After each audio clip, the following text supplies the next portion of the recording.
U90 Hindi अध्याय 891 गूचांग हुई।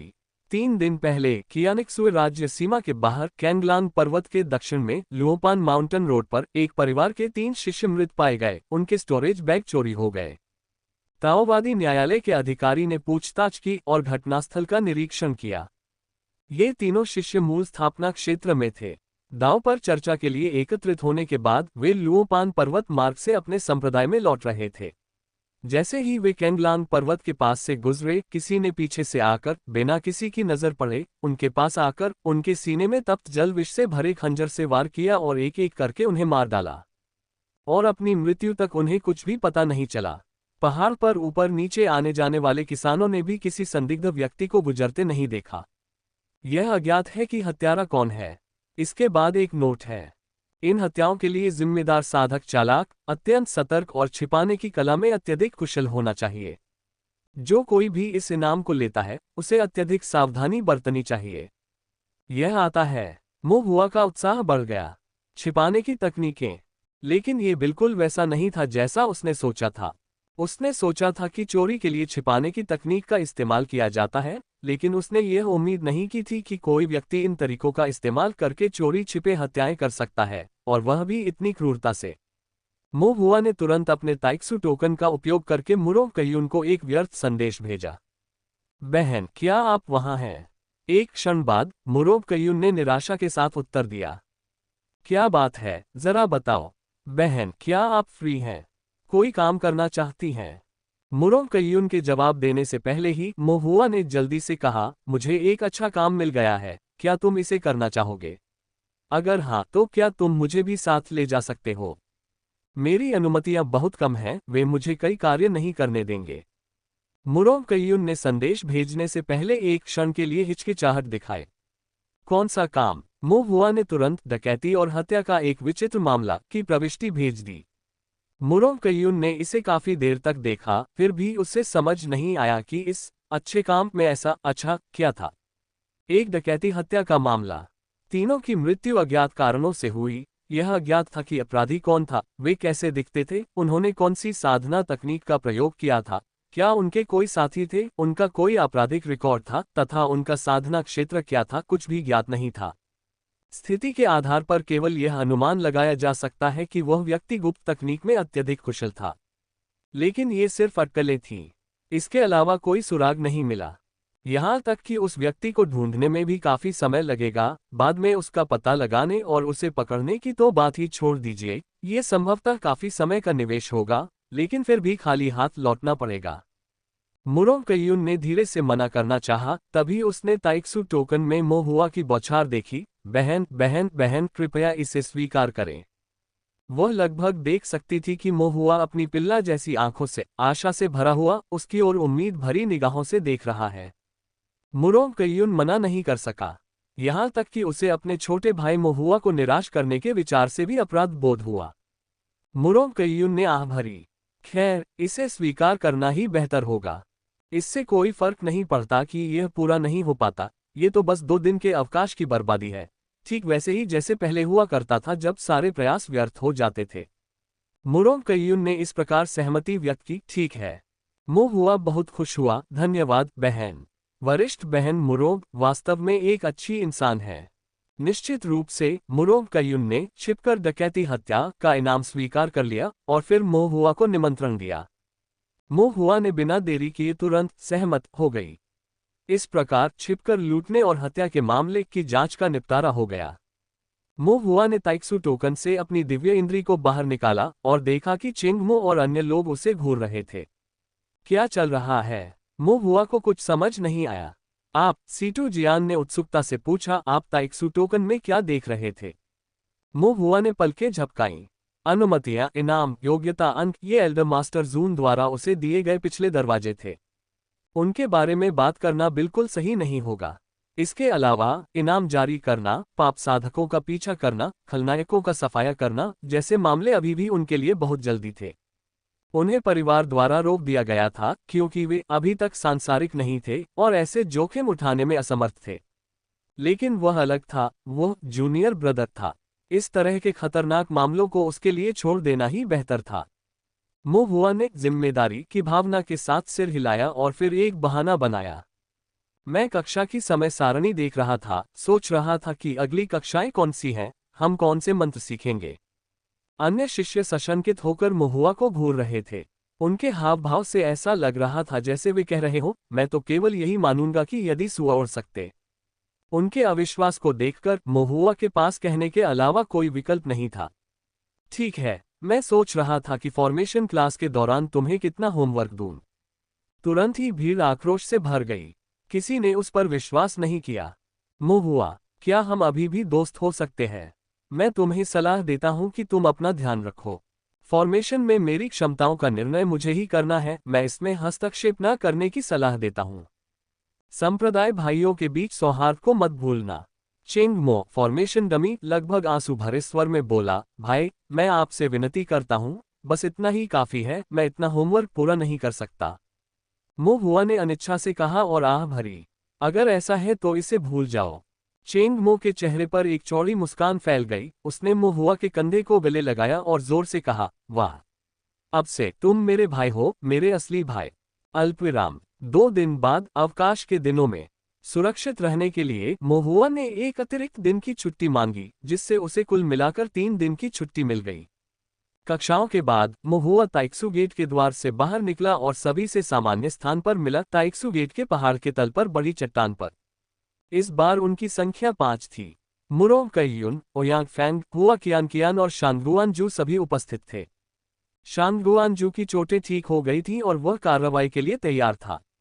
यद्यपि शांगुआन परिवार अनेक शिष्यों वाला एक महान कुल था, लेकिन शांगुआनजू जो प्रत्यक्ष वंश का सदस्य था, लेकिन मूल रूप से नहीं, को व्यक्तिगत प्रयासों के माध्यम से अपने स्वयं के मेरिट अंक अर्जित करने पड़े।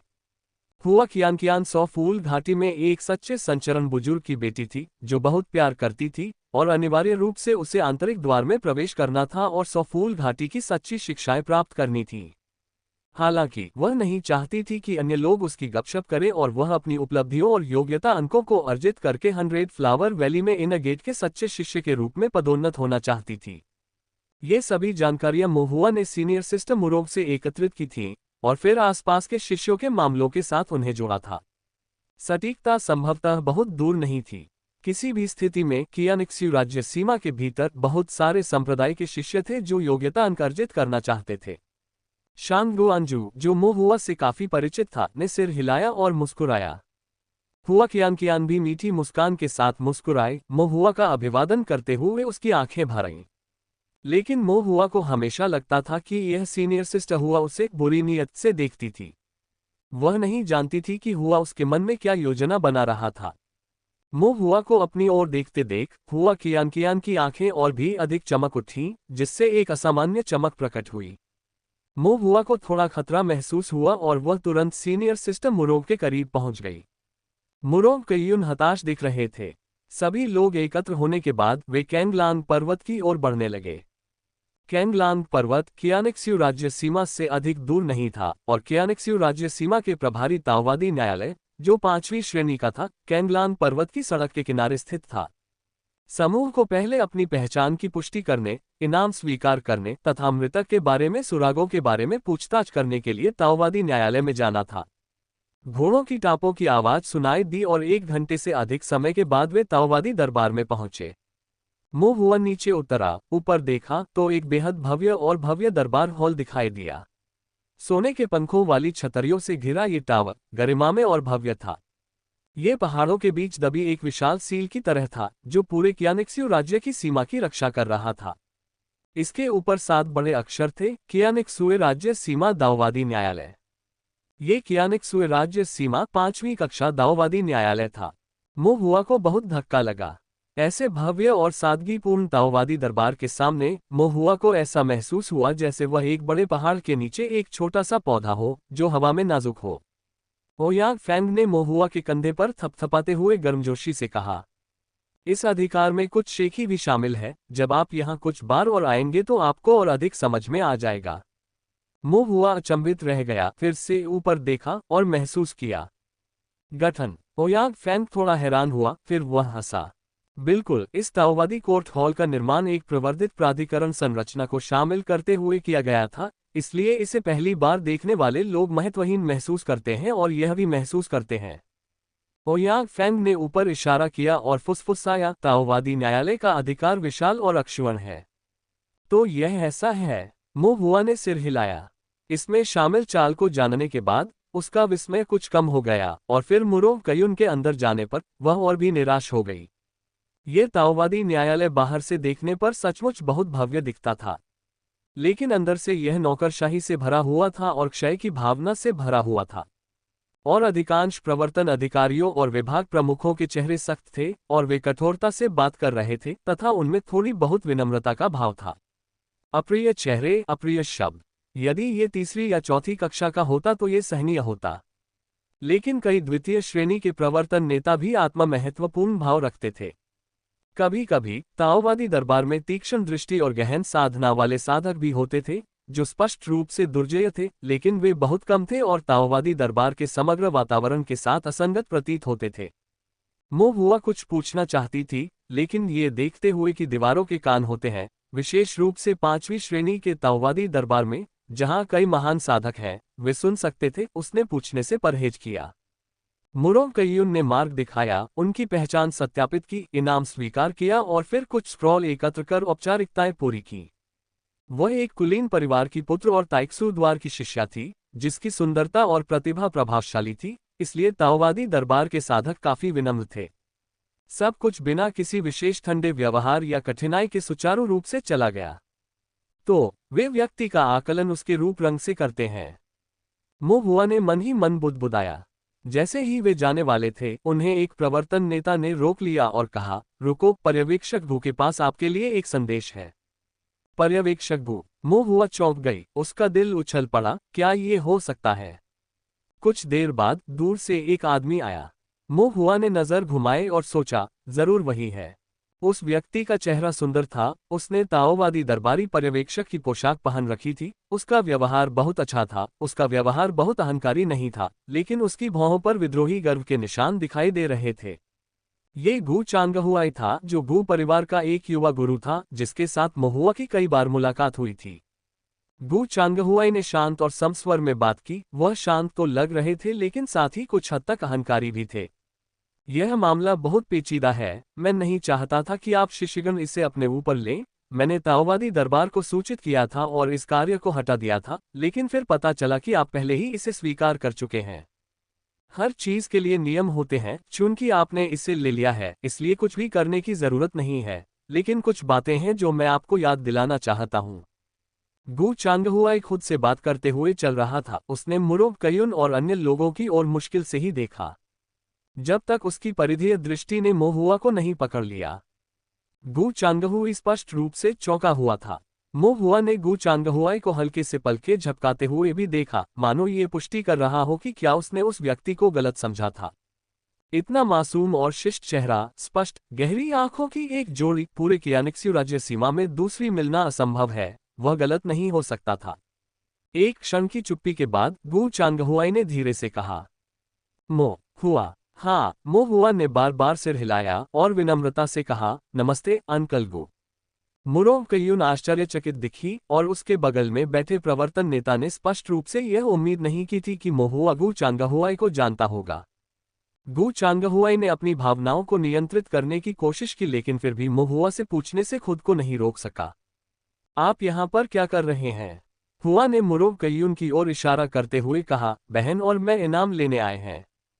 गु चांगहुई ने अपनी भौहें सिकुड़ी, कैसा इनाम? मो हुआ ने कहा, जिसका आपने अभी उल्लेख किया। गु चांगहुआई की पलकें फड़कने लगी जब उन्होंने मो हुआ को देखा, जिसमें अभी भी युवा भोलेपन का स्पर्श था, और कुछ उलझन में कहा, आपने अभी अभी संप्रदाय में प्रवेश किया है ना? जो व्यक्ति अभी अभी संप्रदाय में शामिल हुआ है, वह पहले से ही मिशन कैसे कर सकता है? और वरिष्ठ शिष्यों को ढूंढना जिनसे वे घुल मिल सके। क्या इस बच्चे का चेहरा इतना बड़ा है? गु चांगहुई को समझ नहीं आया। मो हुआ ने उसे सही करने के लिए अपना सिर हिलाया, सिर्फ शामिल नहीं हुआ, मैं आधे साल से शिष्य हूं। मानो ये कहना चाह रहे हो कि वह स्वयं पहले से ही काफी उल्लेखनीय थे। गु चांगहुआई ने देखा, उसे सिरदर्द महसूस हो रहा था, लेकिन इतने सारे लोगों के सामने वह मो हुआ के साथ और आगे बढ़ने में बहुत शर्मिंदा था। और कठोर भाव के साथ उसने ठंडे स्वर में सिर हिलाया। मैं समझता हूँ। गु चांगहुआई ने अपनी आंख के कोने से मोहुआ की ओर फिर से देखा, फिर गंभीर मामलों पर चर्चा शुरू की। अपराधी के पास संभवतः मध्य चरण फाउंडेशन स्थापना साधना है, वह छिपाने में माहिर है, अपने तरीकों में शांत और निर्दयी है, अत्यंत गुप्त, अप्रत्याशित है। यहाँ तक कि जो साधक अभी फाउंडेशन स्थापना के अंतिम चरण में पहुंचे हैं, वे भी छिपी हुई हत्या में ऐसे विशेषज्ञ का सामना करने में गंभीर खतरे में होंगे। उनकी गुप्त चाल से अचंभित होकर कोई भी उनकी घातक तकनीकों से बचाव नहीं कर सकेगा। आप सभी पंथ के अनुयायी हैं जिनका अनुभव उथला है। ऐसे धूर्त और विषैले साधक से मुकाबला करना कठिन होगा, और यह हत्यारा निश्चित रूप से एक आदतन अपराधी है। मैंने अभिलेखों को देखा और उन पाप साधकों में से जो गुप्त हत्याओं में माहिर हैं और जिनका जघन्य कृत्यों का इतिहास रहा है, एक व्यक्ति इस सूची में शामिल है। ताओवादी न्यायालय के अभिलेखों में उसका वास्तविक नाम तो नहीं है, लेकिन ऐसा कहा जाता है कि साधकों के बीच वह गुप्त ज्येष्ठ द्वितीय के नाम से जाना जाता है। छिपे हुए एल्डर सेकंड ओयांग फैंग और अन्य सभी के चेहरे पर चिंतनशील भाव थे। केवल मोहुआ ने चुपचाप सिर हिलाया, ये जानते हुए कि उसका अनुमान सही था। गु चांगहुआई ने ये देखा और वह और भी अधिक आश्चर्यचकित हुआ। क्या ऐसा हो सकता है?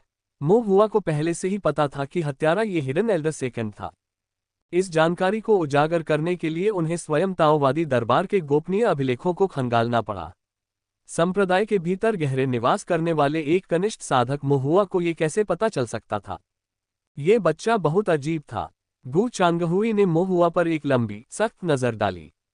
मोहुआ गु चांगहुआ की निगाहों को महसूस करते हुए तुरंत गंभीर हो गया और निर्दोष होने का नाटक करने लगा। गु चांगहुई ने जारी रखा, ऐसे अनुभवी और धोखेबाज पाप साधक, जो छिपाने में भी माहिर है, से सामान्यतः तृतीय श्रेणी पर्यवेक्षक द्वारा त्वरित वज्र जैसी कार्रवाई से निपटा जाना चाहिए। हालांकि ताओवादी न्यायालय में कर्मचारियों की कमी है और एक निश्चित स्तर के साधकों को उसी स्तर के पाप साधकों को पकड़ने का काम सौंपा गया है। फाउंडेशन स्थापना में पाप साधक उस स्तर पर नहीं है जिसे गोल्डन कोर के साधकों द्वारा कब्जा किया जा सके। लेकिन यह व्यक्ति वास्तव में परेशानी पैदा करने वाला है, इसे संभालना कठिन है, इसलिए मैं आपको सूचित करना चाहता हूं कि यदि आप मिशन रद्द करना चुनते हैं तो कोई जुर्माना नहीं होगा। ओयांग फैंग और अन्य लोगों ने एक दूसरे की ओर देखा और अपना सिर हिलाया। वे सभी स्वर्ग की चुनी हुई संतान थे और उनमें से प्रत्येक में गर्व की भावना थी। फाउंडेशन स्थापना के मध्य चरण में एक पाप साधक, चाहे कितना भी कांटेदार क्यों न हो, उन्हें रोकने के लिए पर्याप्त नहीं था। अपनी दृष्टि में स्वीकृति के भाव के साथ गु चांगहुआई ने कई अभिलेख दिए। यह उस छिपे हुए एल्डर सेकंड का दस्तावेज है, इसमें उसका मूल स्थान, साधना तकनीक, ताओवादी कौशल आदि शामिल हैं। इसे अच्छी तरह से देख ले ताकि आप तैयार हो सकें। मुरोंग कयुन ने अभिलेख लिए और झुककर कहा, धन्यवाद पर्यवेक्षक गु। गु चांगहुआई ने थोड़ा सिर हिलाया और जाने के लिए मुड़ा, लेकिन जाते समय उसकी नज़र मोहुआ पर पड़ी और मोहुआ की सहज, अज्ञानी नज़र देखकर वह अपनी भौहें चढ़ाने से खुद को नहीं रोक सका। छिपे हुए एल्डर सेकंड से निपटना धूर्त और मुश्किल था। यहाँ तक कि अनुभवी प्रवर्तन नेता भी छिपे हुए एल्डर सेकंड की छिपी हुई स्थिति को नहीं देख पाएंगे, उसके अचानक हमलों से बचाव की तो बात ही छोड़ दें। गु चांगहुआई को नहीं पता था कि मोहुआ, ये छोटा शैतान, किस तरह के हंगामे में शामिल हो रहा था। मोहुआ नामक छोटे शैतान को प्यारा लेकिन अजीब तरह से विचित्र पाकर गु चांगहुआई ने उससे परेशान होना उचित नहीं समझा।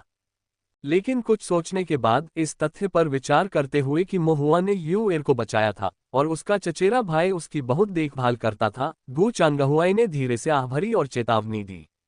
ध्यान से। मोहुआ थोड़ा हैरान हो गया।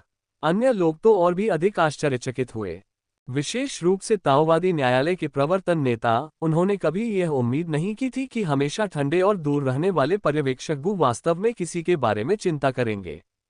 ये सचमुच अविश्वसनीय था। मोहुआ मुस्कुराया, ठीक है अंकल गु। गु चांगहुआई ने सिर हिलाया और फिर चले गए। जब सब कुछ तय हो गया तो समूह हिडेन एल्डर सेकंड को पकड़ने के लिए निकल पड़ा। अभिलेखों के अनुसार छिपे हुए एल्डर सेकंड, जो 200 वर्ष से अधिक उम्र के थे, कभी कियान राज्य के 100 दरवाजों में से एक 5 छिपे हुए संप्रदाय के शिष्य थे। लेकिन 5 गुप्त संप्रदाय की विरासत बहुत ही सीमित थी, जिससे शिष्यों की भर्ती करना मुश्किल हो गया था और धीरे धीरे ये क्षीण होता गया और अंततः कर्ज में डूब गया। 50 साल पहले संप्रदाय ने अपना पर्वतीय द्वार बेच दिया और कियानशुए राज्य की सीमा से बाहर चला गया। संप्रदायों का उत्थान और पतन सामान्य घटनाएं थीं, लेकिन 5 छिपे हुए संप्रदाय के चले जाने के बाद छिपे हुए एल्डर सेकंड पीछे रह गए और संप्रदाय की अंतिम तकनीकों पर भरोसा करते हुए सभी प्रकार के बुरे कामों को अंजाम दिया। यह अंतिम तकनीक एक छिपाव मंत्र बिंदु था जिसे माइनर 5 एलिमेंट स्टील्थ स्किल के नाम से जाना जाता था। मुहुआ को अपने दिल में उत्साह का एक विस्फोट महसूस हुआ। लघु 5 तत्व, उनका अपना आध्यात्मिक मूल भी 5 तत्वों का आध्यात्मिक मूल था। उन्हें ऐसा महसूस हुआ जैसे कि यह गुप्त तकनीक उनके लिए ही बनाई गई थी। स्वर्गीय गुप्त गणना वास्तव में उपयोगी थी। समूह ने ताओवादी न्यायालय छोड़ दिया। मुरो कय्यून और अन्य लोग सुपरवाइजर गू के शब्दों को याद करते हुए अभी भी कुछ गंभीर लग रहे थे। दूसरी ओर मुहुआ हल्के कदमों और शांत भाव से चल रहा था। उसने महसूस किया कि माइनर 5 एलिमेंट स्टील्थ स्किल पहले से ही उसे बुला रही थी। मुहुआ अपनी असाधारण रूप से मजबूत दिव्य भावना को छोड़कर सभी मामलों में असाधारण था। इस प्रकार उनका पसंदीदा और सबसे कुशल अभ्यास छिपने में कुशल किसानों को धमकाना था, चुपके से इधर उधर घूमना और छिपना। इस समय कैंगलांग पर्वत की गहराई में, जंगल में, जहां पहले कोई नहीं था, अचानक एक आकृति प्रकट हुई। वह एक दुबला पतला छोटे कद का किसान था जिसका चेहरा धुंधला और झुर्रियों वाला था। उसने चारों ओर देखा, फिर अपनी भौहें सिकोड़ ली। 3 लोगों की हत्या करने के बाद वह इस पहाड़ की गहराई में छिपने के लिए भाग गया था। यह उनकी सामान्य दिनचर्या थी, लेकिन पिछले कुछ दिनों से उसे एक बेचैन कर देने वाला डर महसूस हो रहा था, मानो किसी बुरी नीयत वाली बुरी चीज ने उस पर अपनी नजरें गड़ा दी हों। छिपे हुए एल्डर सेकंड उलझन में थे। बिना किसी कारण और बिना कोई निशान छोड़े कौन संभवतः उसे देख रहा होगा और कैसे? छिपे हुए एल्डर सेकंड ने अपना सिर हिलाया। बहरहाल यह एक महत्वपूर्ण क्षण था, उसे सहन करना था और आगे और परेशानी पैदा करने से बचना था। वे तीनों पहले से ही चूक गए थे।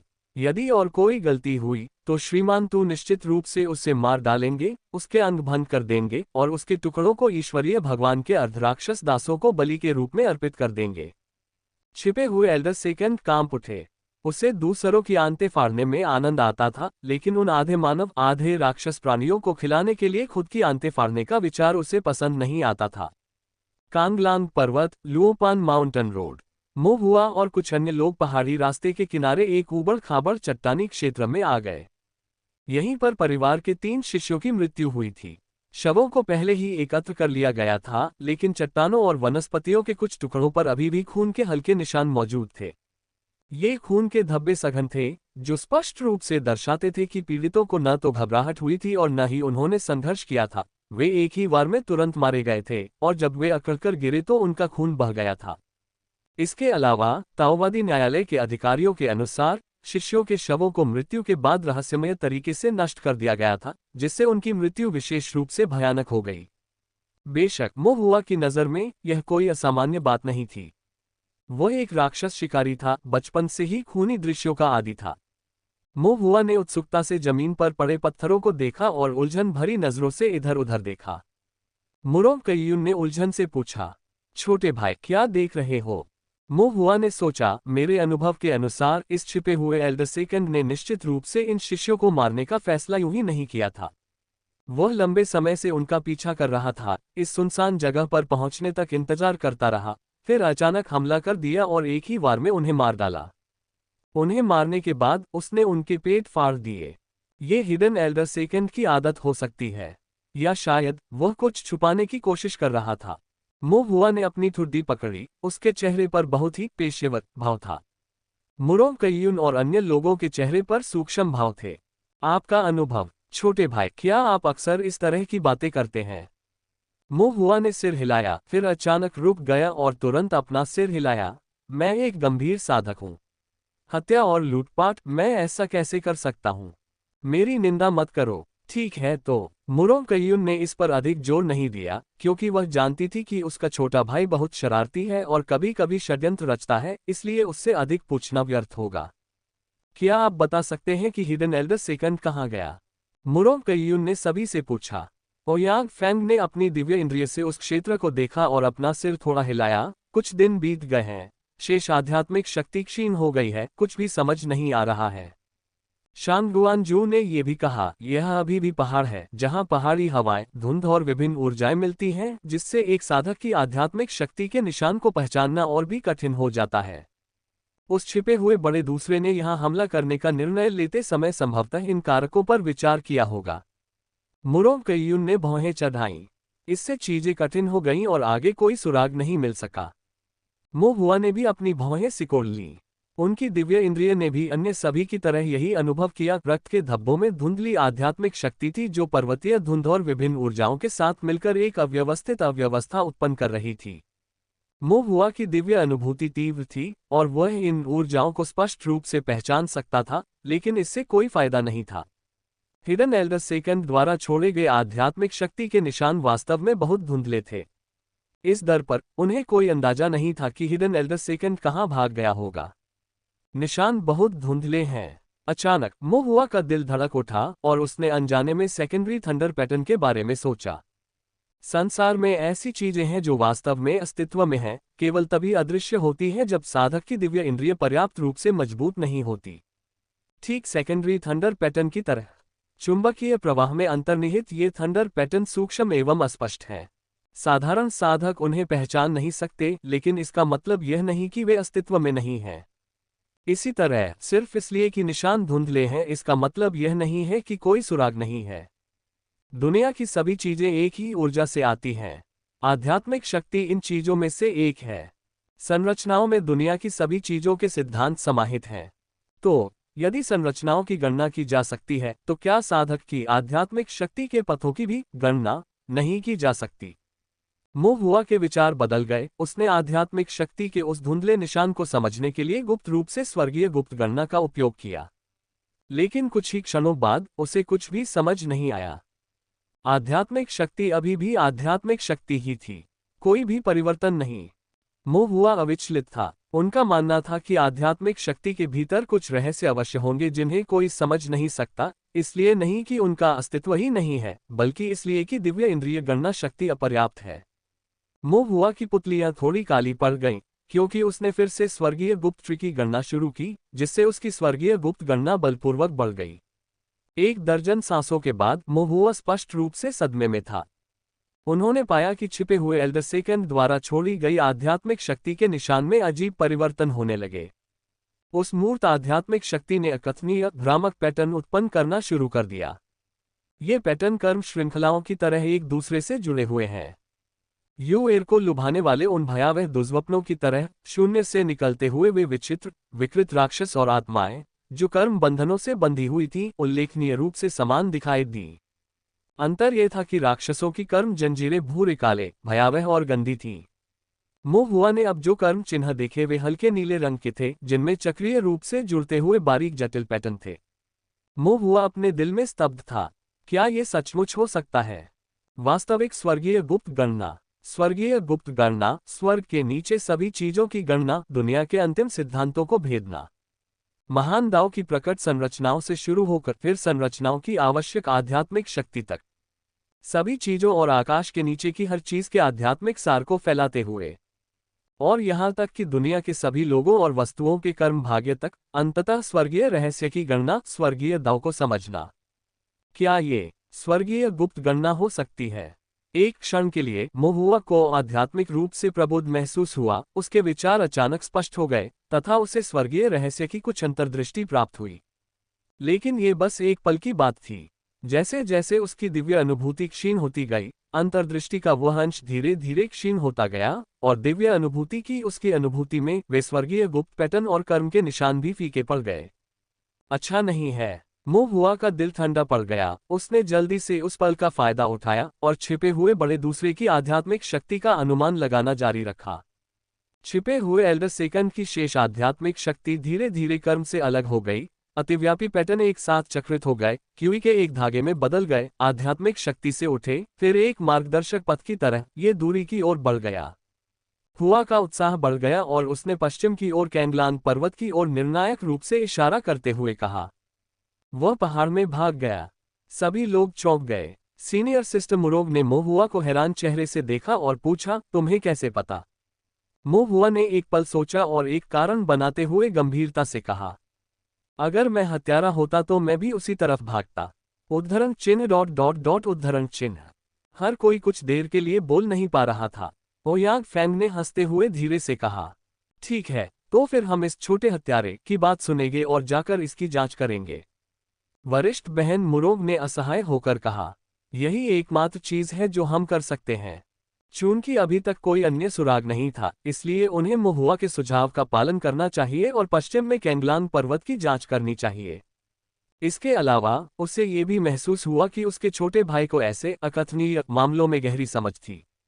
इसके बाद सीनियर सिस्टर मुरोग और कुछ अन्य लोग पश्चिम की ओर कैंगलांग पर्वत की ओर चल पड़े। महुआ पीछे की ओर चला। उसने अपना सिर घुमाकर जमीन पर पड़े खून के धब्बों और उन धब्बों के ऊपर छाए आध्यात्मिक शक्ति के निशानों को फिर से देखा। इस प्रकार का निशान स्वर्गीय गुप्त गणना के माध्यम से प्राप्त किया गया था, जो वास्तविक स्वर्गीय रहस्य के बजाय आध्यात्मिक शक्ति के कारण कार्य का संकेत देता है। एक महत्वपूर्ण श्वास। हालांकि ये महत्वपूर्ण सांस स्वर्गीय रहस्य का संकेत होना चाहिए। उसका दिव्य विचार सीमित था, वो केवल प्राणवायु को ही पहचान सकता था। लेकिन जब तक वह कड़ी मेहनत करता रहेगा और गणना करता रहेगा, एक दिन जब उसकी गणना पूरी हो जाएगी और उसके दिव्य विचार विकसित हो जाएंगे, तो वह आध्यात्मिक शक्ति के प्राण को पहचान सकेगा और इस प्रकार वह सचमुच महान स्वर्गीय रहस्य को प्राप्त कर सकेगा, जो सभी कार्य कारण और सभी प्राणियों के जीवन वृत्त को समाहित करता है। महुआ की आंखें चमक उठी। उनमें स्वर्गीय रहस्य के हल्के निशान दिखाई दे रहे थे, जो सितारों की तरह चमक रहे थे। जब वह जाने के लिए मुड़ा तो उसकी आंखों की चमक पूरी तरह से छुप गई थी और उसकी आंखों के नीचे गहराई में बस गई थी। उसकी दृष्टि अधिक स्पष्ट और गहन हो गई। Dot dot dot Luopan mountain road के पश्चिम में कैंगलांग माउंटेन का गहरा हिस्सा था। यहाँ का भूभाग जटिल था, ऊबड़ खाबड़ चट्टानों, नदियों, दलदलों, गिरी हुई पत्तियों से मिश्रित मोटी मिट्टी और घने कोहरे से लिपटे जंगलों से भरा हुआ। दर्जनों मील चलने के बाद समूह को अंततः असामान्य निशान मिले। एक सर्प दानव, जो बांह के बराबर मोटा था, को 2 टुकड़ों में काट दिया गया था तथा उस पर एक चिकना घाव था, जो ये दर्शाता था कि प्रयुक्त आध्यात्मिक कलाकृति अत्यंत तीक्ष्ण थी, संभवतः एक खंजर। सर्प दानव द्वितीय श्रेणी का क्षेत्र था। यद्यपि यह अपनी प्रारंभिक अवस्था में था, फिर भी इसकी मृत्यु साफ और तीव्र थी, संघर्ष के किसी भी संकेत के बिना। जाहिर है, इसने अपनी मृत्यु से पहले कुछ भी नहीं देखा था। छिपा हुआ एल्डर सेकंड। समूह की निगाहें तेज हो गईं और अनायास ही महुआ की ओर मुड़ गईं। महुआ ने सिर हिलाया और कहा, मैंने सही अनुमान लगाया। वरिष्ठ बहन मुरोग ने एक गहन अर्थ के साथ हल्की मुस्कान दी और प्रशंसा की। वास्तव में ये बहुत सटीक है। फिर उसकी अभिव्यक्ति गंभीर हो गई जब उसने सांप दानव के कंकाल को देखा और धीरे से कहा, सांप का खून आधा सूख चुका है, जाहिर है कि वह बहुत पहले नहीं मरा होगा। वह छिपा हुआ एल्डर सेकंड शायद अभी भी पहाड़ में ही होगा। सुपरवाइजर गू के अनुसार ये व्यक्ति छुपने में माहिर, स्वभाव से चालाक और निर्दयी है। सभी को बहुत सावधान रहना चाहिए। समूह ने गंभीरता से सिर हिलाया। फिर उन्होंने गहरे पहाड़ों में छिपे एल्डर सेकंड का शिकार करना शुरू कर दिया। यदि संभव हो तो पकड़ो, यदि नहीं तो मार डालो। ये वह दिशानिर्देश था जिस पर पहले सभी सहमत थे तथा ये सभी पाप साधकों पर लागू होता था। महुआ के सुझाव के बाद उन्होंने पहले से ही कब्जा करने की योजना बना ली थी। महुआ ने कई लघु युवान चुंबकीय संरचनाएं तैयार की। संरचनाएं बनाते समय उन्होंने पहाड़ की खोज की। कैंगलांग पर्वत काफी बड़ा था और यहाँ के गहरे पहाड़ और भी खतरनाक और जटिल थे। ये लघु युवान चुंबकीय संरचनाएं पहाड़ों में सभी गतिविधियों को पूरी तरह से नियंत्रित नहीं कर सकती हैं, लेकिन कम से कम वे एक स्थान प्रदान कर सकती हैं। वे दिशाओं की पहचान करने, लोगों की खोज करने, पीछा करने या यहाँ तक कि आपसी बचाव के लिए उपयोगी थे। एकमात्र समस्या ये थी कि वे कुछ महंगे थे। एक छोटा युवान चुंबकीय संरचना बहुत महंगी नहीं थी, लेकिन जब कई संरचनाओं का उपयोग किया गया तो लागत बढ़ गई। सौभाग्य से सीनियर सिस्टर मुरोग ने कहा कि वह उसे प्रतिपूर्ति कर सकती है। वह इन संरचनाओं को आत्मा पत्थरों में परिवर्तित कर देती और महुआ को भुगतान करती। कुलीन परिवारों के बच्चों के लिए स्पिरिट स्टोन्स की कमी नहीं थी। मेरिट पॉइंट अर्जित करने से ये लाभप्रद हो जाता था। सीनियर सिस्टर मुरोग की प्रतिपूर्ति के साथ महुआ और भी अधिक अनियंत्रित हो गया। उसने चलते हुए छोटे युवान चुंबकीय संरचनाओं को बिखेर दिया और कैंगलांग पर्वत के लगभग आधे हिस्से को युवान चुंबकीय जाल में बुन दिया। छिपे हुए एल्डर सेकंड इस पतंगे के लिए यदि वह जाल से बाहर रहता तो ठीक रहता, लेकिन एक बार वह जाल में प्रवेश कर गया तो वह उड़कर दूर जाने में असमर्थ हो जाएगा। कियान कियान ने देखा कि मोहुआ रास्ते में जगह जगह आकृतियां बना रहा था और उसने कई दिशासूचक यंत्र पकड़े हुए थे। चलते चलते उन्हें जांच रहा था और वह अपनी चिंता व्यक्त करने से खुद को नहीं रोक सकी। जूनियर भाई मो, क्या आप अपने दिव्य विचार से इन सभी संरचनाओं का प्रबंधन कर सकते हैं? उन्होंने जितने अधिक छोटे युवान चुंबकीय ढांचे स्थापित और फैलाए, उन पर निगरानी रखना उतना ही अधिक कठिन होता गया। ठीक है, मोहुआ ने विनम्रतापूर्वक कहा, मेरा दिव्य विचार काफी मजबूत है, कमजोर नहीं। कियान कियान अभी भी थोड़ा चिंतित था। कुछ क्षण बाद मोहुआ अचानक रुका और कंपास पर एक बिंदु की ओर इशारा करते हुए बोला, यहाँ कोई है। सभी लोग चौंक गए, फिर उनके चेहरों पर खुशी झलकने लगी। कैंगलान के गहरे पहाड़ों में, जहां किसी को भी नहीं होना चाहिए, वहां मौजूद लोगों के छिपे हुए एल्डर सेकंड होने की बहुत अधिक संभावना थी। चलो इसकी जांच करते हैं, सीनियर सिस्टर मुरोग ने कहा। हम मोहुआ ने सिर हिलाया। फिर मोहुआ और अन्य लोग कंपास द्वारा बताए गए स्थान पर पहुंचे। यह एक छोटा सा उपवन था और उपवन में एक बड़े पेड़ के नीचे मोहुआ ने एक छोटा युवान चुंबकीय संरचना दफन कर दी थी। वर्तमान में छोटे युवान चुंबकीय संरचना के पास एक और राक्षस जानवर की लाश थी। यह एक बंदर राक्षस था जो जमीन पर पड़ा था। उसका गला कटा हुआ था और पेट फटा हुआ था। उसका आंतरिक कोर निकाला हुआ था। उसका खून सड़ती हुई मिट्टी और गिरे हुए पत्तों पर लगा हुआ था। बंदर राक्षस मानव सदृश थे। इसकी मृत्यु का तरीका लगभग उन 3 शिष्यों के समान ही था। ये वास्तव में छिपा हुआ एल्डर सेकंड था। वरिष्ठ बहन मुरोग ने अपनी दिव्य इंद्रिय मुक्त की और देखा कि आसपास का क्षेत्र शांत था, कोई साधक दिखाई नहीं दे रहा था। तब मोहुआ से पूछा, क्या आप जानते हैं कि वह व्यक्ति कहाँ है? हुआ ने युआन मैग्नेटिक कंपास पर नजर डाली और दाईं ओर इशारा किया, ये वहां है। ठीक है, मुरोग कय्यून ने सिर हिलाया। फिर समूह ने पीछा जारी रखा। एक छोटी सी खाड़ी के पास पहुंचकर वे फिर से हिडन एल्डर सेकंड को भूल गए। मोहुआ ने कंपास देखा और दिशा बताई। इस तरह, हालांकि उन्हें हिडन एल्डर सेकंड नहीं मिला था, फिर भी उन्होंने उस पर कदम दर कदम लगातार नजर रखी। और हर कोई महसूस कर सकता था कि वे हिडन एल्डर सेकंड के और करीब आ रहे थे। यदि वे पीछा जारी रखते तो निश्चित रूप से वे पकड़ में आ जाते। यह एहसास होने पर जब मुरोग कयुन ने मोहुआ की ओर देखा तो उसकी आंखों में गंभीरता आ गई। मोहुआ की संरचना बनाने, पहाड़ों की खोज करने और ट्रैक करने की क्षमता बहुत मजबूत थी। ऐसा इसलिए था क्योंकि हिडन एल्डर सेकंड छिपने में माहिर था और स्वाभाविक रूप से सतर्क था, जिसके कारण पीछा इतने लंबे समय तक चला था। यदि वे कोई साधारण फाउंडेशन बिल्डिंग कल्टीवेटर होते तो वे निश्चित रूप से अब तक मोहुआ द्वारा पकड़ लिए गए होते। अपने दिल में सभी ने चुपचाप मोहुआ को एक नए स्तर की मान्यता दी। हालांकि मोहुआ पूरी तरह से एकाग्र था। वह कंपास को देखते हुए अपने मन में कैंगलान पर्वत के इलाके को याद कर रहा था और अनुमान लगा रहा था कि हिडन एल्डर सेकंड कहाँ छिपा हो सकता है। उन्हें लगा कि अब ज्यादा समय नहीं बचेगा जब वे आमने सामने मिलेंगे। पीछा अभी भी जारी था। निश्चित रूप से 1 घंटे से अधिक समय के बाद वे हिडन एल्डर सेकंड तक पहुंच गए। छोटे और दुबले पतले हिडन एल्डर सेकंड भयावह चेहरे के साथ पत्थरों के ढेर के सामने किसी अज्ञात मांस को भून रहे थे। Smiling face casual date is just a click away. Sign up और start meeting women in your area today. जिस क्षण मोहुआ और अन्य लोग उसके पास पहुंचे, उसने ध्यान दिया। लेकिन वह भागा नहीं, न ही छिपा, बल्कि वह धीरे से खड़ा हुआ, मुरोग कयुन और अन्य लोगों को ठंडी आंखों से देखा और भ्रम से भरी कर्कश आवाज में पूछा, तुम्हें कैसे पता चला कि मैं यहाँ हूँ? बेशक मुरोग कयुन ने उसे नहीं बताया, लेकिन सख्ती से कहा, छिपे हुए ज्येष्ठ द्वितीय, आपने कई साधकों का वध किया है और आपके अपराध असंख्य हैं। यदि आप आत्मसमर्पण नहीं करते हैं तो हमें असभ्य होने का दोष न दें। छिपे हुए दूसरे वरिष्ठ ने उपहास किया, अशिष्ट, सिर्फ तुम चारों के साथ। मुरोग कयुन आश्चर्यचकित रह गया।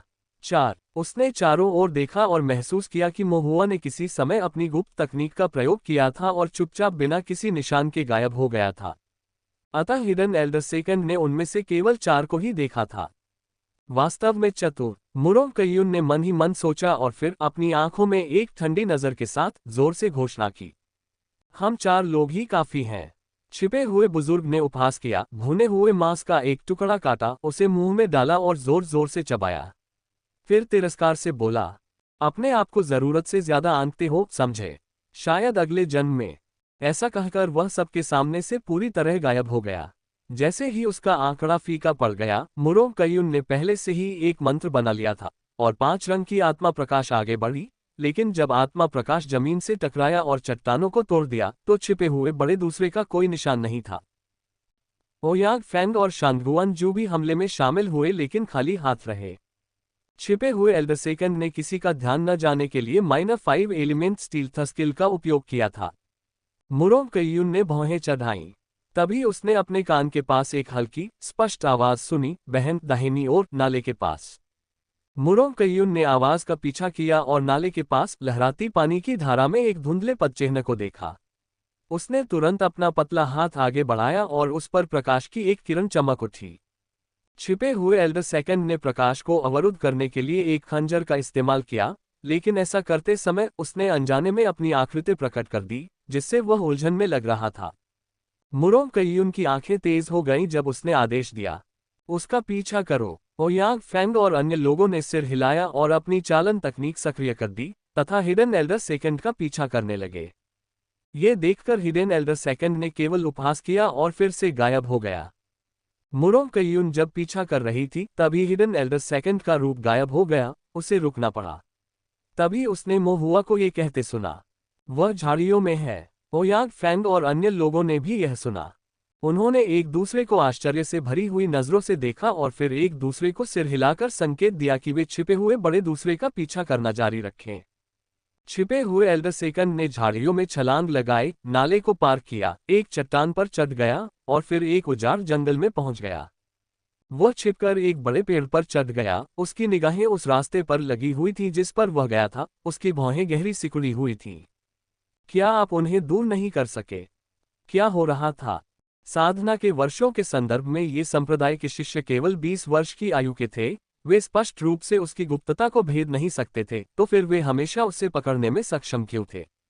उनके पास उसकी गुप्त तकनीक को उजागर करने का कोई तरीका भी नहीं था। वह रास्ते में बहुत सावधान रहा था। उसने अपने कपड़ों और स्टोरेज बैग की अच्छी तरह से जांच की थी और उसे उसमें कोई ट्रैकिंग आध्यात्मिक वस्तु नहीं मिली थी। वे उसका पता लगाने के लिए क्या प्रयोग कर रहे थे? एक महत्वपूर्ण प्रश्न भी था जिसका उत्तर हिडन एल्डर सेकंड नहीं दे सका। उन्हें कैसे पता चला कि वह कैंगलांग पर्वत के पश्चिम में गहरे पहाड़ों में छिपा हुआ था? उसने कोई निशान नहीं छोड़ा था। ये हो सकता है। छिपे हुए एल्डर सेकंड का दिल कांप उठा। क्या स्वर्गीय गुप्त भूत गणना में कुशल कुछ साधक ने अपने भाग्य की गणना की होगी, अपने जीवन चार्ट पर ताला लगाया होगा और उसका स्थान निर्धारित किया होगा? हिडन के बड़े भाई के दिल में एक ठंडक दौड़ गई। उसने एक पल के लिए सोचा, फिर अपना सिर हिला दिया। असंभव, इतना शक्तिशाली प्राणी मुझ जैसे छोटे पात्र से क्यों परेशान होगा? विचारों में खोए हुए छिपे हुए बड़े दूसरे को कोई जवाब नहीं मिल सका और अंततः वह बोला, तो फिर चलो इन युवाओं के साथ खेलें। लेकिन जैसे जैसे खेल आगे बढ़ा, हिडन एल्डर सेकंड को जल्द ही यह एहसास हो गया कि कुछ गड़बड़ है। उन्होंने लघु युवान चुंबकीय संरचनाओं की खोज की। इन संरचनाओं को गुप्त तरीकों से जटिल रूप से स्थापित किया गया था, जो एक अत्यधिक अनुभवी द्वितीय श्रेणी के फॉर्मेशन मास्टर का काम था। और गहरे पहाड़ में ये छोटे युवान चुंबकीय संरचनाएं हर जगह दिखाई दे रही थीं।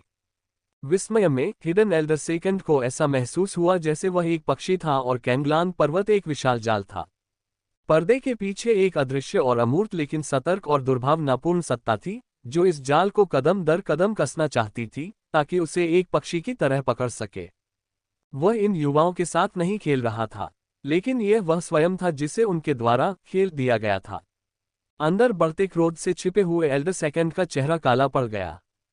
कैसी दुस्साहस! क्या वे सचमुच सोचते थे कि वह एक नरमखुरमा था जिसे उनकी इच्छानुसार हेरफेर किया जा सकता था? छिपे हुए एल्डर सेकंड का चेहरा जानलेवा इरादे से तमतमा उठा। फिर भी उसने खुद को संयमित रखा। ऐसे समय में वह किसी भी जटिलता को बर्दाश्त नहीं कर सकते थे। इन संप्रदाय के अनुयायियों की महत्वपूर्ण पहचान थी, उन्हें मारना मुसीबत को आमंत्रित करना था। और यदि संयोगवश वह पकड़ा गया और ताओवादी न्यायालय को सौंप दिया गया, तो परेशानी और भी बड़ी होगी। इसके अलावा वहां परछाई में एक छिपा हुआ हाथ घात लगाए बैठा था, जो उसे उसी तरह देख रहा था जैसे कोई बाघ अपने शिकार का पीछा करता है। छिपे हुए एल्डर द्वितीय ने अपने क्रोध को दबा दिया और कैंगलांग पर्वत से भागना जारी रखा। लेकिन उसे जल्द ही यह एहसास हो गया कि चाहे वह कैसे भी भागे, वह इन संप्रदाय के अनुयायियों से बच नहीं पाएगा। एक लंबे आधे दिन के बाद, जिसमें झाड़ियों के बीच से गुजरना, नदियों से गुजरना, दलदल में फंसना और यहाँ तक कि राक्षसों के गोबर से भी गुजरना शामिल था, हिडन एल्डर सेकंड अब इसे सहन नहीं कर सका। उसके हृदय में भयंकर हत्या का इरादा उमड़ पड़ा। ठीक है, तुम छोटे छोटे बदमाशों के झुंड, क्या तुम्हें लगता है कि मैं तुम्हें मारने की हिम्मत नहीं करूंगा? नींव स्थापना के मध्य चरण में कुछ साधक अभी भी अपने संप्रदाय प्रशिक्षण में मुश्किल से कुछ बूंद रक्त का स्वाद चख रहे थे, फिर भी वे इतने आत्मसंतुष्ट थे कि उन्होंने उसे घेरने और उस पर हमला करने का साहस किया। छिपे हुए एल्डर सेकंड की आंखें लाल हो गईं। मैं तुम्हें शीघ्र मृत्यु दूंगा। जहां तक उन दो महिला शिष्यों का सवाल है, पहाड़ों में बोर होने पर मनोरंजन के लिए पहले उन्हें मार डालो। चुपके से आते हुए प्रति व्यक्ति एक चाकू। संख्याएं मदद नहीं करेगी। ऐसा नहीं था कि उसने पहले हत्या नहीं की थी। समूह को पुनः आते देख छिपे हुए एल्डर द्वितीय ने एक दुष्ट हंसी निकाली, फिर -5 एलिमेंट स्टील्थ स्किल को अपनी सीमा तक धकेल दिया, जिससे उसका रूप पूरी तरह से छिप गया, यहां तक कि उसकी आध्यात्मिक शक्ति भी मुश्किल से दिखाई देने लगी। एक क्षण के लिए मोहुआ भी, जो छिपे हुए एल्डर सेकंड पर बारीकी से नजर रख रहा था, उसका कोई निशान नहीं देख सका। छिपा हुआ एल्डर सेकंड पूरी तरह से गायब हो गया। मोहुआ के दिल में एक ठंडक दौड़ गई। क्या ये -5 एलिमेंट स्टील्थ स्किल था? क्या ये सचमुच किसी की आध्यात्मिक शक्ति के अस्तित्व को मिटा सकता है? मोहुआ ने अपनी दिव्य अनुभूति को चरम सीमा तक बढ़ाया, उसकी पुतलियां गहरी हो गईं। वह धुंधली परछाइयां देख सकता था, लेकिन ये बोध रुक रुक कर और मायावी था। रूप लुप्त हो गया, आध्यात्मिक शक्ति क्षीण अस्पष्ट हो गई। अचानक मोहुआ को एक खौफनाक हत्या का इरादा महसूस हुआ।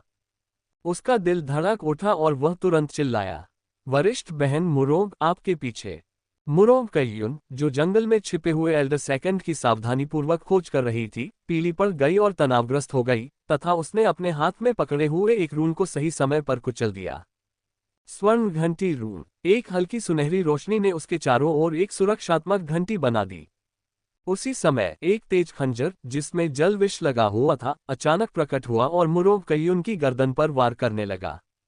लेकिन ये चमकती हुई सुनहरी घंटी से टकराया। सुनहरी रोशनी परत दर परत फीकी पड़ती गई, खंजर धीरे धीरे आगे बढ़ता गया। गोल्डन बेल शील्ड ने अपनी पकड़ बनाए रखने के लिए संघर्ष किया, लेकिन अंततः कुछ क्षणों के लिए ऐसा किया जिससे मुरोंग कयुन को अपनी मूवमेंट तकनीक का उपयोग करके तेजी से पीछे हटने का मौका मिला। ओयांग फैन की आकृति चमक उठी, जो मुरोंग कयुन के सामने छिप गई, फिर उसने अपनी तलवार खंजर की ओर बढ़ा दी। शांगुआन जू ने भी पीछे से अपनी तलवार से वार किया। हुआ कियान ने अनगिनत 100 फूल आत्मा सुइयां बिखेर दी, जिससे अंतराल बंद हो गए। छिपे हुए एल्डर द्वितीय ने शाप दिया और अपने शरीर को मोड़ दिया, तलवार क्यूई के माध्यम से भाग गया, लेकिन उसके कंधे पर एक आत्मा सुई से प्रहार किया गया। भागते हुए हिडन एल्डर सेकंड ने चुपके तकनीक को पुनः सक्रिय कर दिया और एक बार फिर पूरी तरह से गायब हो गया। बिना आवाज के, यहां तक कि कदमों की आहट भी नहीं। ओयांग फैंग और अन्य लोगों के चेहरे पर गंभीर भाव थे, तथा वे छिपे हुए एल्डर सेकंड के आश्चर्यजनक हमलों के प्रति पूरी तरह से सतर्क थे। लेकिन पहाड़ी जंगल में मौत जैसी शांति थी, सूखी पत्तियों की परतों से ढका हुआ, एक भी आवाज नहीं। तभी मुरोंग कयुन ने अचानक दूर की ओर देखा, उसका चेहरा पीला पड़ गया और वह तेजी से चिल्लाए, मोहुआ। दूर एक बड़े पेड़ के नीचे। पहले तो वहां कुछ भी नहीं था, लेकिन अचानक एक तेज और विषैला खंजर प्रकट हुआ, जो ठंडी आध्यात्मिक शक्ति से लिपटा हुआ था और भयंकर रूप से वार कर रहा था। खंजर के नीचे पहले कुछ भी नहीं था, लेकिन जैसे ही खंजर आगे बढ़ा, हवा से एक हल्के नीले रंग की जलछाया प्रकट हुई। पानी निराकार रूप से बह रहा था, छवियां भारी रूप से एक दूसरे पर छा रही थीं। खंजर के नीचे से एक हल्की आकृति उभरी, जो कम ज्वार पर नदी की तरह सुंदर ढंग से पीछे की ओर जा रही थी। जल मार्गी सीढ़ी संतुलन का प्रतीक थी। दूसरे दर्जे का जल मार्गन कदम। मोहुआ ने वाटर पासिंग स्टेप का प्रदर्शन किया और हमले को टाल दिया, लेकिन साथ ही अपना आकार भी प्रकट कर दिया। इस बीच दूसरी ओर छिपे हुए एल्डर सेकंड, जो खंजर से चूक गए थे, ने भी अपना चेहरा प्रकट कर दिया। उसने मोहुआ की ओर देखा, उसकी अभिव्यक्ति स्थिर हो गई, उसकी आंखें अविश्वास से भर गईं। छाया में छिपा हुआ हाथ कैंगलांग पर्वत पर एक मूल चुंबक जाल बिछा रहा है, उसे एक बाज की तरह देख रहा है जो अपने शिकार पर नजर रखता है, जिससे वह घबराकर भागने पर मजबूर हो जाता है। यह इतना छोटा बच्चा कैसे हो सकता है? छिपे हुए एल्डर सेकंड को केवल एक पल के लिए आश्चर्य हुआ, इससे पहले कि वह अपने खंजर को उलट दे और आगे बढ़े। इसकी नोक गहरे नीले पानी के प्रकाश की भयावह चमक का पता लगाती हुई सीधे मोहुआ के गले पर निशाना साध रही थी। वह पहले हमला करके इस छोटे से खतरे को खत्म करना चाहता था। इससे कोई फर्क नहीं पड़ता कि यह युवक कौन था या उसकी क्या पहचान थी, कैंगलांग पर्वत में उसे पहले मरना होगा। मूल चुंबक संरचना का प्रयोग करने में निपुण, छिपने में निपुण तथा बाज की तरह उस पर नजर रखने वाला, उसकी हर गतिविधि को समझने वाला। उसके लिए जो छिपकर हमला करने और हत्या करने में माहिर था, मोहुआ एक स्वाभाविक दुश्मन था। इस तरह के कांटे को पहले हटाया जाना चाहिए, उसके बाद ही वह अपने हाथों को धीरे धीरे शेष संप्रदाय के शिष्यों के साथ खेलने के लिए मुक्त कर सकता है। छिपे हुए एल्डर सेकंड की अभिव्यक्ति गंभीर थी, उसकी निगाहें क्रूर थीं। खंजर एक घातक चमक में बदल गया, पलक झपकते ही वह मोहुआ के गले तक पहुंच गया। शांत और स्थिर, मोहुआ पीछे झुक गया और अपने गले पर निशाना साधे गए दुर्भावनापूर्ण खंजर को चकमा दे दिया। फिर पानी के निशान उसके चारों ओर घूम रहे थे, मानो उसने हवा से ताकत उधार ले ली हो। मोहुआ हवा में एक शानदार मोड़ के साथ पीछे की ओर उछला, एक पैर हिडन एल्डर सेकंड के सिर पर रखा और उसी का इस्तेमाल करके एक बैकफ्लिप के साथ तेजी से पीछे हट गया। छिपे हुए एल्डर सेकंड, जिसने अपना वार चूक दिया और मोहुआ को अपनी पीठ पर घेर लिया, उसके सिर के ऊपर से कूद गया और उसकी खोपड़ी के पीछे पैर रख दिया। उसे बहुत अपमानित महसूस हुआ। वह गुस्से में घूम गया, लेकिन जैसे ही वह मुड़ा, उसका सामना मोहुआ से हुआ जो हवा में बह रही थी, बहते पानी में लिपटी हुई, अपनी उंगली उसकी ओर बढ़ा रही थी। इसके बाद एक आग का गोला तेजी से बना और सीधे उसके चेहरे की ओर बढ़ा। अचानक पकड़े जाने पर हिडन एल्डर सेकंड के चेहरे पर आग का गोला लगा, जो आग की लपटों में बदल गया और उसे जमीन पर गिरा दिया। कुछ ही क्षणों बाद छिपे हुए एल्डर सेकंड उठे, उनके बाल झुलस गए थे, उनकी आंखें क्रोध से लगभग फटी जा रही थीं। मोहुआ ने सोचा कि यह अफसोस की बात है। फायरबॉल तकनीक की शक्ति में कमी थी। यद्यपि यह हिडन एल्डर सेकंड के चेहरे पर लगा था, जो फाउंडेशन बिल्डिंग मिडिल फेज के शिखर पर था, जिससे वह अस्त व्यस्त और शर्मिंदा हो गया था, लेकिन इससे होने वाली क्षति सीमित थी। जादू उनका सबसे अधिक इस्तेमाल किया जाने वाला और सबसे तेज हमला करने का तरीका था। ऐसा प्रतीत होता था कि उसे वास्तव में अपने मंत्रों की शक्ति बढ़ाने तथा उनकी विविधता का विस्तार करने के बारे में सोचने की आवश्यकता थी। जबकि वह मुख्य रूप से संरचना पर ध्यान केंद्रित करेगा, उसे अपने मंत्र कार्य की भी उपेक्षा नहीं करनी चाहिए। एक अतिरिक्त मंत्र सीखने से भविष्य में खतरे से निपटने के लिए एक अतिरिक्त तरीका उपलब्ध होगा। इस बीच छिपे हुए एल्डर सेकंड अपने क्रोध को नियंत्रित करने में असमर्थ, लेकिन आंतरिक रूप से सदमे में। बार बार गतिशील तकनीकों से उसके घातक प्रहारों से बच निकलना कोई संयोग नहीं था। यह आंदोलन तकनीक और उनकी फायरबॉल तकनीक की टाइमिंग, गति और सटीकता, ये युवक वास्तव में जादू का मास्टर था। लेकिन ये कैसे संभव हुआ? छिपे हुए एल्डर सेकंड की पुतलियां सिकुड़ गईं। इस बच्चे की उम्र क्या थी? उसने जिंदगी मौत की लड़ाइयों में ढली ऐसी सहज गति तकनीकें और साथ ही मंत्रों का सटीक इस्तेमाल कहां से सीखा था? मुरोंग कय्यून और अन्य लोग भी दंग रह गए। ये पहली बार था जब उन्होंने मोहुआ को इतनी तरल, चकाचौंध कर देने वाली तीव्र गति तकनीक का उपयोग करते देखा। हालांकि इसकी उत्पत्ति के बारे में कोई जानकारी नहीं थी, फिर भी यह निश्चित रूप से कोई साधारण विरासत नहीं थी। इसके अलावा जिस तरह से उन्होंने दूरी बनाने, स्थिति को लॉक करने के लिए अपनी गतिशीलता तकनीकों का उपयोग किया, फिर फायरबॉल तकनीक को छोड़ने का सटीक समय निर्धारित किया, ये सब बहुत ही कुशलता से किया गया था। बाकी लोग अपने विचारों में आधे डूब चुके थे कि अचानक उन्हें याद आया कि उन्हें मदद के लिए आगे आना होगा। चाहे मोहुआ की चाल तकनीक कितनी भी अच्छी हो या उसके मंत्र कितने भी कुशल हो, ये देखते हुए कि वह फाउंडेशन स्थापना के शुरुआती चरण में ही था, छिपे हुए एल्डर सेकंड जैसे भयावह साधक के साथ उलझना भाग्य की बजाय अधिक खतरे का कारण बन सकता था। बिना किसी देरी के ओयांग फैंग और शांगगुआनजू ने तुरंत अपनी तलवार क्यूई को छोड़ दिया और छिपे हुए एल्डर सेकंड पर हमला कर दिया। मुरोंग कय्यून ने अपने मंत्र डाले और हुआ कियान ने 100 फूलों की आत्मा सुई का प्रयोग किया तथा बगल से छुपे हुए एल्डर सेकंड को रोक दिया। उन चारों के एक साथ काम करने से हत्या विशेषज्ञ हिडन एल्डर सेकंड को पता था कि वह कोई मुकाबला नहीं है। उसकी आंखें लाल हो गई थीं और दांत किटकिटा रहे थे, वह ओयांग फैंग और अन्य लोगों के हमले से पहले मोहुआ को मारने की कोशिश कर रहा था। जब तक मोहुआ जीवित रहेगा उसके दिल में नफरत जलती रहेगी। जब तक मोहुआ जीवित रहा उसकी जान खतरे में थी। लेकिन जैसे ही उसने अपना सिर घुमाया उसने देखा कि मोहुआ का आकार फीका पड़ रहा है, गायब होने वाला है। छिपे हुए एल्डर सेकंड ने दहाड़ते हुए कहा, बच्चे, अदृश्य हुए बिना लड़ने की कोशिश करो। मोहुआ ने जवाब देने की जहमत नहीं उठाई, बल्कि उसने उसकी तरफ मुंह बनाया और फिर गायब हो गया। क्रोधित होकर छिपे हुए एल्डर सेकंड ने बार बार शाप दिया, लेकिन ओयांग फैन की तलवार क्यूई मंत्र और आत्मा सुइयों को हमला करते हुए देखकर उसके पास दूर भागने के अलावा कोई विकल्प नहीं था और फिर उसने छिपने के लिए अपनी चुपके तकनीक को सक्रिय कर दिया। मोहुआ और हिडन एल्डर सेकंड दोनों गायब हो गए थे। मुरोंग कयुन और अन्य लोग इधर उधर देखते हुए, यह नहीं जानते हुए कि कहाँ हमला करना है, अनिच्छा से एक रक्षात्मक संरचना बनाए, क्योंकि वे छिपे हुए एल्डर सेकंड के एक और गुप्त हमले से सावधान थे। इस बीच छिपे हुए और अनदेखे मोहुआ ने भौहें चढ़ाईं। उन्होंने छिपे हुए एल्डर सेकंड के ठिकाने की जासूसी करने के लिए अपनी दिव्य इंद्री को मुक्त कर दिया। लेकिन छिपे हुए एल्डर सेकंड की उपस्थिति अभी भी धुंधली थी, उनकी आध्यात्मिक शक्ति धुंधली थी और उनका स्वरूप बीच बीच में दिखाई देता था। कभी कभी उनकी दिव्य इंद्रियों द्वारा बंद कर दिया जाता था और कभी कभी पता नहीं चलता था क्यों। मोहुआ इसे समझ नहीं सका। यह -5 एलिमेंट स्टील्थ स्किल थोड़ा अजीब था। कुछ हद तक यह तकनीक आध्यात्मिक शक्ति को संघनित कर सकती है और उसकी उपस्थिति को क्षीण कर सकती है, जिससे दूसरों की दिव्य अनुभूति को रोका जा सकता है। यह मोहुआ की अपनी छिपाव तकनीक के पीछे के सिद्धांत से अलग था। मोहुआ की सीखी हुई छिपाव तकनीक केवल उसके भौतिक रूप को अस्पष्ट कर सकती थी, जिससे वह नग्न आंखों से अदृश्य हो जाता था। और फिर शक्तिशाली दिव्य विचार पर भरोसा करते हुए अन्य लोग अपनी दिव्य इंद्रियों से उसकी गुप्तता को नहीं तोड़ सके। हालांकि लघु 5 तत्व चुपके कौशल दूसरों की आध्यात्मिक शक्ति की धारणा को दबा सकता है। इस प्रकार इसके छिपाने के प्रभाव को बढ़ाने के लिए पूरी तरह से दिव्य भावना पर निर्भर नहीं होना पड़ता है। मोहुआ को पहले ही इसका आभास हो गया था। छिपे हुए एल्डर सेक की आंखें उत्साह से चमक उठीं। मुझे इस गुप्त तकनीक में निपुणता हासिल करनी होगी।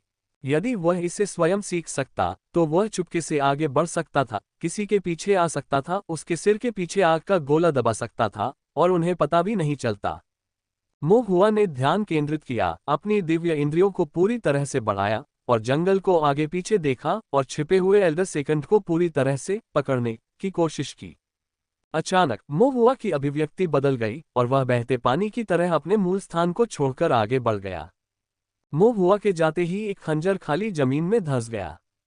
विषैली आध्यात्मिक शक्ति आपस में गुंथ गई और जमीन पर गिरे पत्तों और मिट्टी को पीसकर धूल में बदल दिया। ये देखकर कि मोहुआ फिर से चकमा दे गया है, हिडन एल्डर सेकंड ने मन ही मन गाली दी, खंजर को उल्टा पकड़ लिया और मोहुआ पर वार करना जारी रखा। लेकिन मोहुआ के चारों ओर एक हल्की नीली पानी की रोशनी बह रही थी, जो उसे खींच रही थी। फुर्ती से हिडन एल्डर सेकंड के आक्रमण के भीतर चक्कर लगा रही थी, एक एक करके उसके घातक हमलों को चकमा दे रही थी। दूर से मुरोंग कयुन और अन्य लोगों ने हिडन एल्डर सेकंड को आते देखा और हमले में शामिल हो गए। छिपे हुए एल्डर सेकंड ने हौंफते हुए अपने हमलों की गति, क्रूरता और ताकत बढ़ा दी, इस घृणित लड़के को एक ही बार में मारने की उम्मीद में। लेकिन चाहे वह कितनी भी कोशिश कर ले, खंजर हमेशा मोहुआ से थोड़ी ही दूरी पर रहता था। ये छोटी सी दूरी हाथ की पहुंच के भीतर लगती थी, फिर भी क्षितिज जितनी दूर थी। अंततः हिडन एल्डर सेकंड ने अपनी रक्षा तोड़ी और हताशा में चिल्लाया, ये किस प्रकार की गतिविधि तकनीक है? किस शापित बेवकूफ ने तुम्हें सिखाया? मोहुआ ने जवाब दिया, आपके दादाजी ने मुझे सिखाया है। उन्होंने झांगलैन के प्रति कृतज्ञता व्यक्त करते हुए चुपचाप 2 और पीढ़ियां जोड़ दी। छिपे हुए वरिष्ठ द्वितीय मोहुआ के तीखे व्यवहार को बर्दाश्त नहीं कर सके, लेकिन उनके सामने शक्तिहीन थे। इस बीच ओयांग फैंग और अन्य लोग वहां पहुंचे और हिडन एल्डर सेकंड को घेर लिया। इसके बाद समूह ने हिडन एल्डर सेकंड का सामना किया। छिपे हुए बड़े दूसरे अब छिपने के लिए नहीं दौड़े। उसने कई बार मोहुआ को मारने की कोशिश की थी, लेकिन सफलता नहीं मिली थी, उसके पेट में आग भरी हुई थी। इसके बजाय यह मोहुआ था जिसने उत्सुकता से पूछा, क्या आप सचमुच मेरी छिपाने की तकनीक को देख सकते हैं? वह चुपचाप और अदृश्य होकर एक और छिपा हुआ था, फिर भी हिडन एल्डर सेकंड ने उसे 2 बार बाहर निकाला था।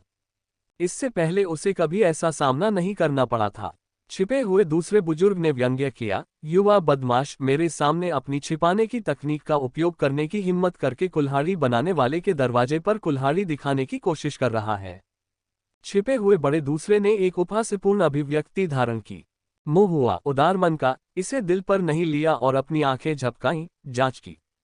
क्या तुमने मुझे ढूंढने के लिए अपनी दिव्य इंद्रिय का प्रयोग किया? दिव्य ज्ञान का उपयोग क्यों करें? छिपे हुए बड़े दूसरे ने उपहास किया, केवल अपनी आंखों से मैं आपकी गुप्त तकनीक में खामियों को पहचान सकता हूं। अपनी आंखों से? मुंह हुआ ने एक क्षण सोचा, फिर उसे बात समझ में आ गई। उनकी छिपाव तकनीक में उनके पूरे शरीर को शुद्ध, लगभग पारदर्शी जल प्रणाली आध्यात्मिक शक्ति से ढकना शामिल था, जिससे प्रकाश और छाया को बुझने की अनुमति मिलती थी, जिससे उनके निशान स्पष्ट हो जाते थे। उन्होंने एक गुप्त लबादा भी पहना हुआ था, लेकिन दोनों के प्रभाव लगभग समान थे। साधारण साधक शायद ध्यान न दें, लेकिन गुप्त तकनीक में लंबे समय से पारंगत और पाप साधक के रूप में ऐसे कौशलों पर जीवनयापन करने वाले हिडन एल्डर सेकंड निश्चित रूप से खामियों को पहचान लेंगे। इसलिए हो सकता है कि वह झूठ नहीं बोल रहा हो, ये वास्तव में संभव है कि उसने अपनी स्वयं की छिपाने की तकनीक में खामियां देखी हो। मुंह हुआ ने थोड़ा सिर हिलाया और अंदर ही अंदर आह भरी। वास्तव में किसी भी खलनायक को कभी कम नहीं आंकना चाहिए। खेती की दुनिया विशाल है, प्रतिभाशाली व्यक्तियों से भरी हुई है। अन्य लोग जिन्होंने बहुत प्रयास किया है और श्रमसाध्य शोध किया है, निश्चित रूप से उनकी अपनी अंतर्दृष्टि और विशेषज्ञता है। दूसरों को कम आंकना आसानी से पतन का कारण बन सकता है। मुंह हुआ ने चुपचाप खुद को डांटा।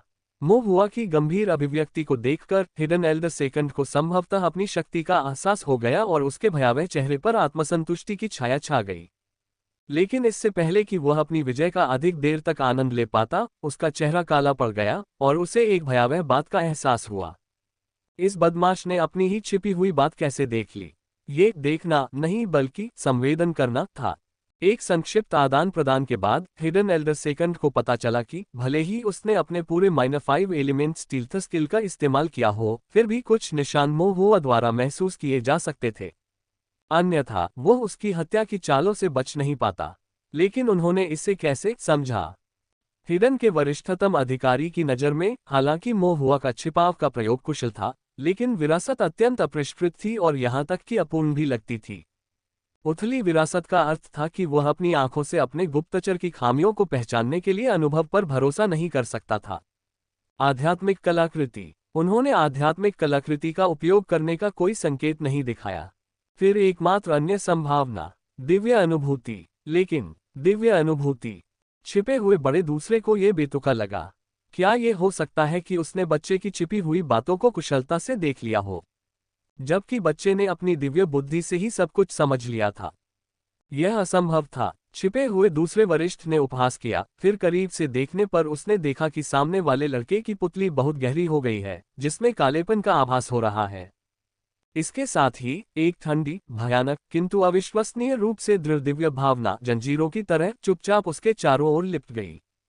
छिपे हुए बड़े दूसरे तुरंत भयभीत हो गए। क्या ये सचमुच दिव्य अनुभूति है?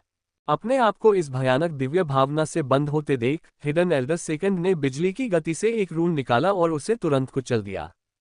तीव्र धूल का एक विस्फोट फैल गया, जिससे दृष्टि की रेखा अवरुद्ध हो गई और आभामंडल भ्रमित हो गया। उसी समय हिडन एल्डर सेकंड ने तेजी से -5 एलिमेंट स्टील्थ स्किल का इस्तेमाल किया और उसकी आकृति गायब हो गई।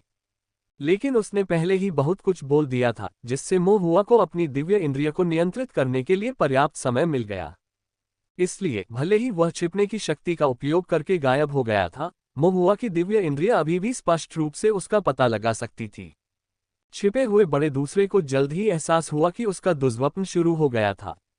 चाहे वह कहीं भी भाग जाए, हमेशा एक फायरबॉल तकनीक होती थी, जैसे कि एक उज्ज्वल दीपक उस पर प्रहार करता था, उसे खुद को प्रकट करने के लिए मजबूर करता था और उसे परेशान और बेहद शर्मिंदा करता था।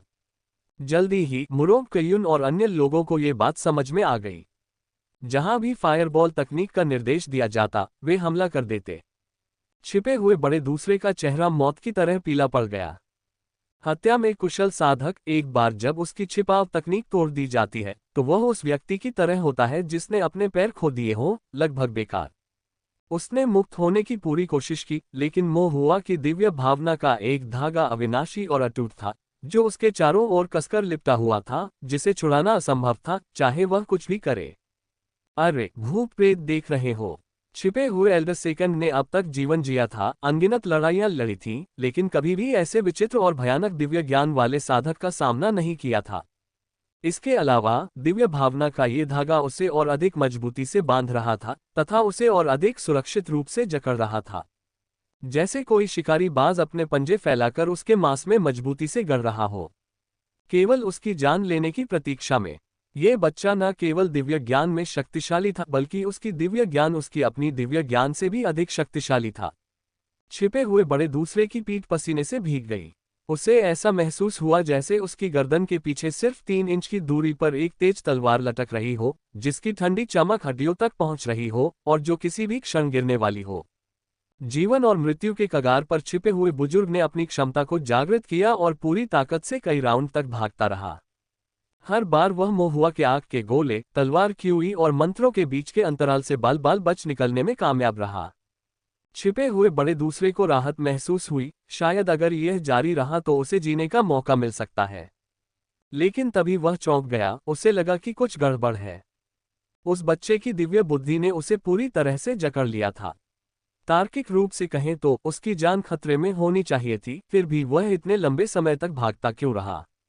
और वह फायरबॉल तकनीक, हालांकि यह मौत के साए की तरह उसका पीछा करती थी। हर बार जब उसके पास बचने का कोई रास्ता नहीं होता था, तो फायरबॉल थोड़ी देर के लिए रुक जाता था, जिससे उसे सांस लेने का एक पल मिल जाता था। उसे अपनी छिपने की तकनीक का उपयोग करने और फिर से भागने की अनुमति देना। क्यों? क्या यह बिल्ली चूहे के साथ खेल रही थी? वह छोटा शैतान, क्या वह मेरे साथ खिलवाड़ कर रहा था?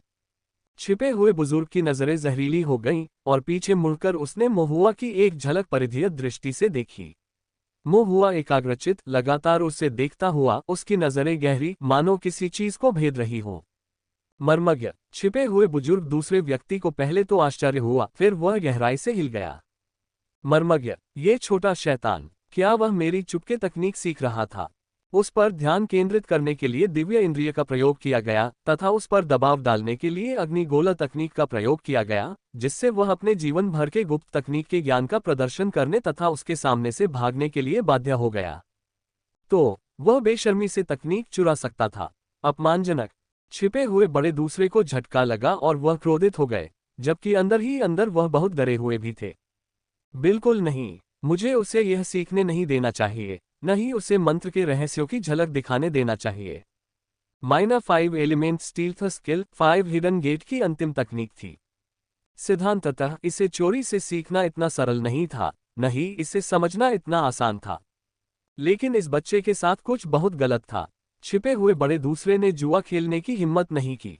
उन्होंने हाथ धोकर हार मानने का निर्णय लिया। उसे एहसास हुआ कि चाहे वह कितनी भी कोशिश कर ले, वह उस बच्चे के दिव्य ज्ञान के ताले को नहीं तोड़ सकता। चाहे वह कितना भी संघर्ष करे, वह 4 संप्रदाय के शिष्यों के संयुक्त हमले से बच नहीं सका।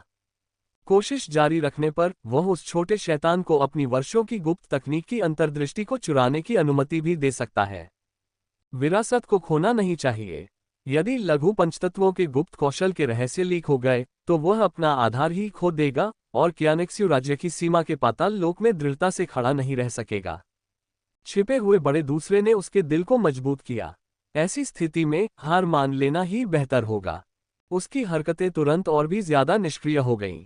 उसने तलवार ऊर्जा मंत्रों से बचने के लिए सिर्फ अपनी चाल की तकनीक का इस्तेमाल किया और उसकी चुपके की तकनीक ने अपनी भद्दापन छुपाना शुरू कर दिया, अब पूरी ताकत से नहीं, बल्कि सिर्फ सबसे बुनियादी तकनीकों का इस्तेमाल करते हुए।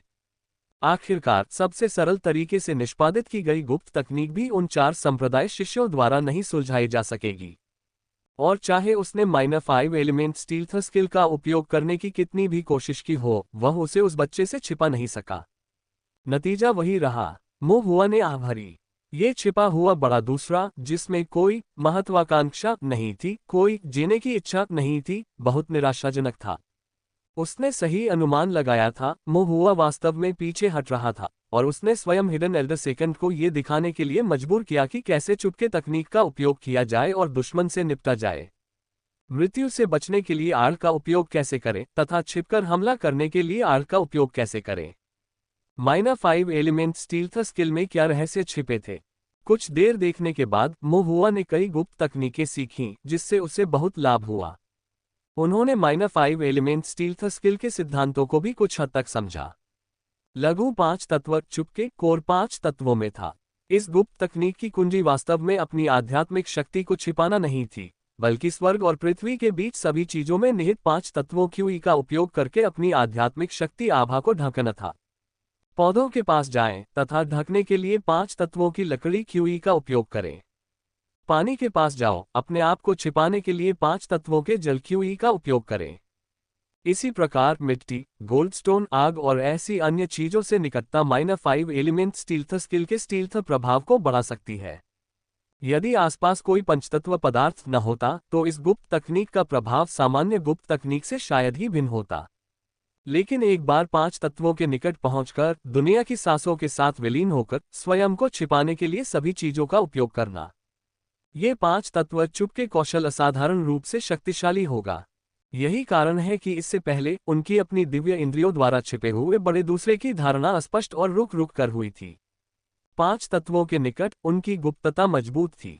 5 तत्वों से दूर होने पर उसकी अड़ कमजोर हो गई। चेतना के सागर में उनके द्वारा छोड़े गए निशान भी अस्पष्ट और अप्रत्याशित होंगे। मोहुआ को एक पल का ज्ञान हुआ।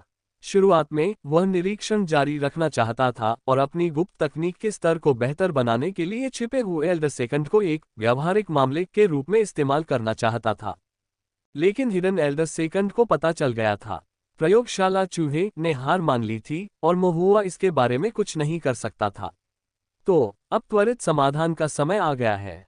मोहुआ ने खुद को और नहीं रोका और पकड़ने के लिए हाथ बढ़ाया। शून्य में धुंधले नीले रंग के पैटर्न दिखाई दिए जो एक जल कारागार में बदल गए और हिडन एल्डर सेकंड को वहीं फंसा लिया।